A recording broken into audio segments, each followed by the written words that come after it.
My name is Dan Taube, and this is an update in legal and ethical issues. And I'm kind of broadened things a bit for both mental health professionals today and for recovery professionals, because our field is moving in the direction of a recovery model particularly for severe and persistent mental illness. And so that's been something that's been in the works now since the MHSA in 2004 in California, and it's actually coming to fruition now.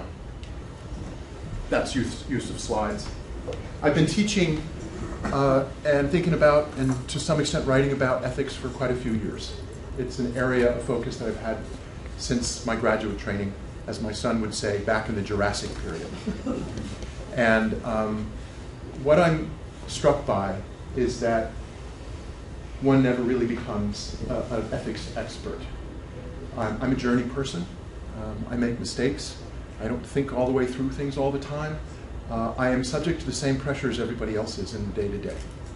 I hope that I have been developing and continue to develop a good perspective, but like you, I need my colleagues to help think things through at times. And I don't today expect that I will have a better moral compass than anybody in this room. I'm not going to be your externalized superego. Whatever I say, we should do or you should do, I have to do as well. What I do hope to offer you in the context of the kind of ethics and legal issues is information that I'm hoping is valuable, and I have a perspective on that information. But there's nothing sacrosanct about that perspective.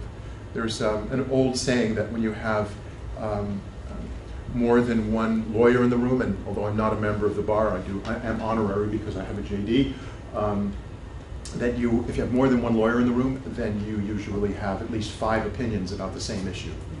Well, that's true, I think, for ethics in particular.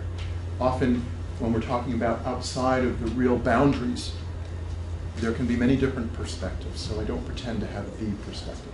Okay? All right, so with those brief introductory materials in mind, let me tell you what I'm hoping to cover today. I want to focus on stepping into the professional role, but some of the complexities now that we are fully into a digital era, and some of the things that are challenging that weren't challenging, or at least anywhere near as much, 5 years ago, for that matter. In that context, I'll be talking about kind of blurring of professional boundaries with the personal, due to the fact that we have those devices that you've got out there. Okay. And I want to talk about that in terms of, in some respects, not my term, but Zur and Donner and Zur talked about basically involuntary transparency for us as therapists. Something that, unless one lived in a small community, was not as much of an issue as it is now. I'll also be talking about transparency and self-disclosure as an ethical issue in the context of providing services. And then I'll be going from that to some discussion of ethics and multicultural practice and working in a diverse society, and some of the challenges that I think are ethically relevant. We'll then talk about informed consent-related issues, and I'm assuming that all of you are very familiar with the basic ideas. So what I'm interested in informed consent is more along the lines of why do people very often not engage in getting informed consent? What do we do with clients who don't want to do what we suggest or what we think is most appropriate for them? So clients who have been termed non-compliant. I also want to talk a little bit about social media policies, again, kind of circling back to technology in the context of informed consent.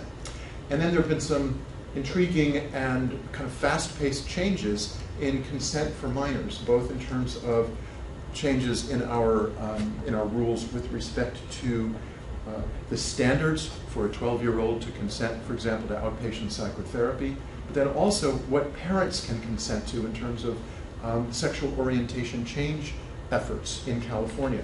And literally 2 weeks ago, we had a Ninth Circuit Court of Appeals ruling that I'll be talking about later today, directly relevant to 1172 of the Senate Bill 1172. Let me talking a bit about boundaries, particularly with challenging clients, and propose a perspective that I think is maybe a little bit against the grain in this era of kind of the assumption of the need for more flexible boundaries. But I do want to talk a little bit about some of the issues, again, that dealing with clients who are much more challenging for us Then I'll be talking about privacy informational boundaries, and in particular, some updates about limits to confidentiality, some minor updates about Tarasoft, nothing earth-shattering, but there have been some real significant changes in child abuse reporting law in the past year, including some troubling case law in May. So I'll be talking about that as well. Those are my ambitious plans for the day.